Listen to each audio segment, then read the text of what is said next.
What's up, guys? San Jose State Preview vid. Not going to be a tough win for the Ducks. It's going to be really easy to go in there and get the W at Autzen against a team that got beat by UC Davis and Washington State in the first 2 weeks of the year. Honestly, this team is a team we should blank. Will we? I don't know. It kind of just depends on how much we play the starters. This game could be over by halftime, so I would venture to see this is the game we're going to see most of the backups, like the most. We're going to see a lot of the 2 and 3 deep for most of the game, in my opinion, this week. Maybe even for a whole half, you're playing all second and third stringers. This is a game where I'm going to look for wide receivers to fix the drops, obviously early because they're not going to get a lot of reps in the second half.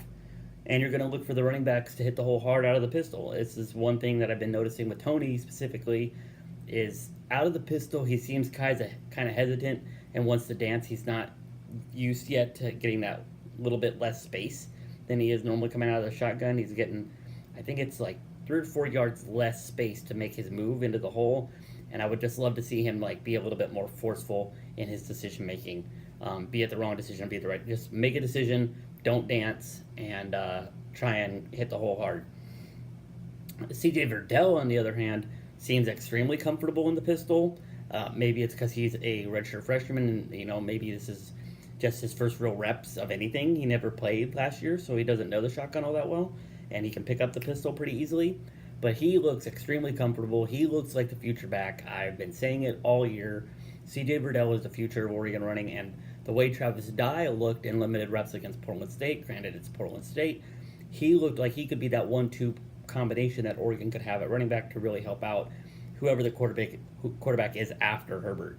If Herbert stays another year, Oregon is going to be monstrous on offense next year with C.J. Verdell, Travis Dye, Justin Herbert, and all these young receivers coming into the program. Oregon is going to be good on offense next year if Herbert comes back.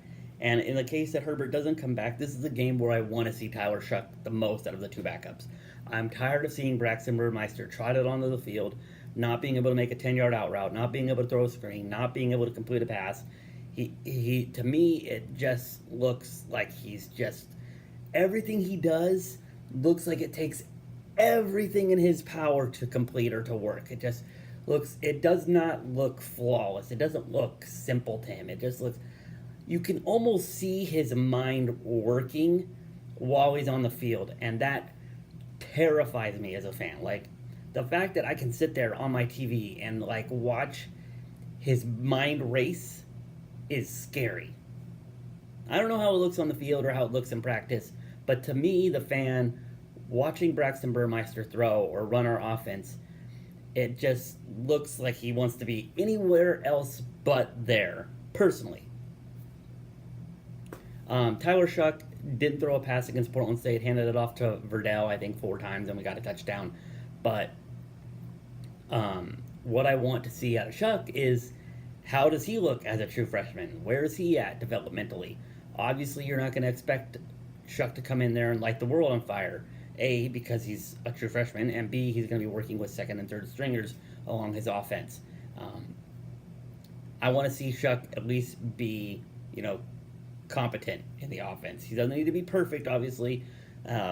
Braxton, I hold to a little bit different standard. He played in 5 games last year and has been through camp now, and it just looks like he's worse than he was last year. Tyler, I'm going to hold to a different kind of standard. But yeah, the defense, I'd really love to come out and see and just be dominant. Obviously, the front 7 is playing amazingly well right now. This is what really gives me confidence going into Stanford in a couple weeks. Is, first of all, Bryce Love is banged up. We don't know how healthy he's going to be for our game.